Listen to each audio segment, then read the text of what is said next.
Chapter 1. The Mystery of Jasher. There's a book the Bible mentions by name, but you've never read it. Why? Twice the scriptures point to a text no longer on the shelf. The name thunders onto the page and then vanishes into silence. Joshua 10:13 reads, "So the sun stood still and the moon stopped." And then adds, "Is this not written in the Book of Jasher?" Again, 2 Samuel 1:18, "Behold, it is written in the Book of Jasher." 2 mentions, 2 invitations, 2 absences, a witness named, cited, and then vanished. What was this book that ancient authors expected their readers to know? Its Hebrew name, Sefer Hayashar, the Book of the Upright, suggests a chronicle, a collective memory of God's people. And yet for centuries, that memory fades to a rumor, a phantom in the archives. Chapter 2. The Book, Its Claims and the Vanishing. Imagine a world where Jasher was read aloud by the campfires of Israel, a living chronicle beside Genesis and Judges. Scribes and scholars cited it as a historical source, a witness to miracles and lamentations, but time, war, exile and neglect erode every copy. Centuries later, booklets emerge, a 1625 edition and 1840 English translation, texts claiming to be Jasher.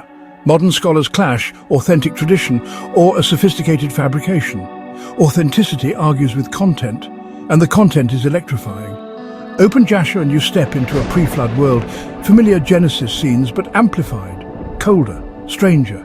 It speaks of mixing of species, monstrous hybrid, the sons of men and forbidden arts. Some read this as metaphor, others as a record of illicit knowledge, proto-science, forbidden craft. The consequence, a world stained by hubris, meeting divine judgment in flood and fire. Jasher does not shy away from angels. It names them, traces their pact and fall. Figures like Samyaza appear, leaders who descended to earth and taught forbidden arts. They taught enchantment, astrology, metallurgy, warfare, skills that unstitched creation.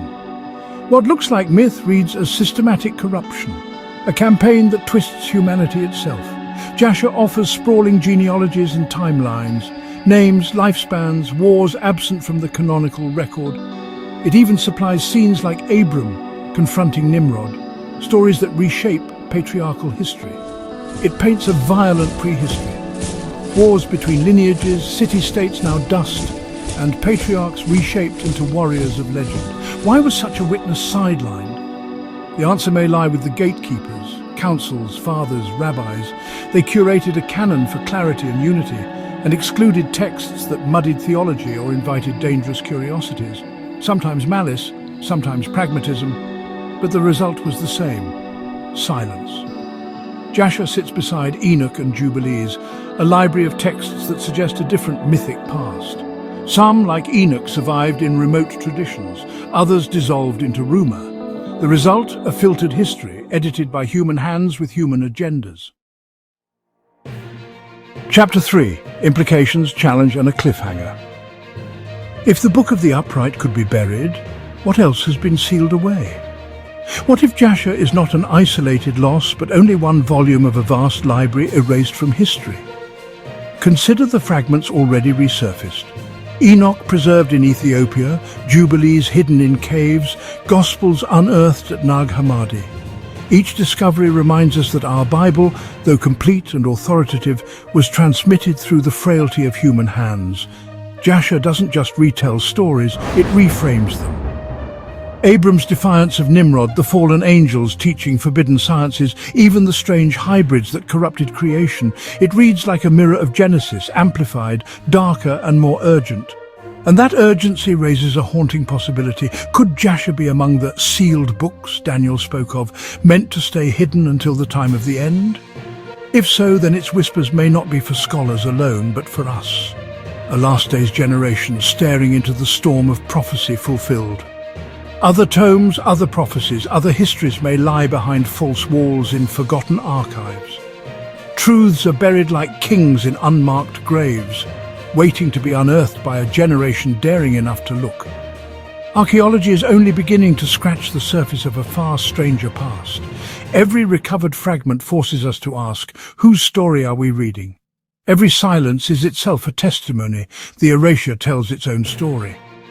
We stand in an archive that was curated, cleaned and given shape by fallible selectors.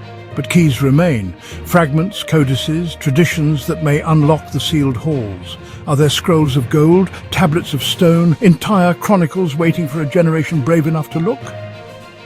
If this stirred something in you, like and subscribe so you don't miss what's coming. Because the sealed chests are opening, and the next discovery may change everything. If Jasher could be erased, what else is still hidden? And if fragments return now, is it because the appointed time has come? Stay with us. Keep watch. The next unveiling is closer than you think. Cheers!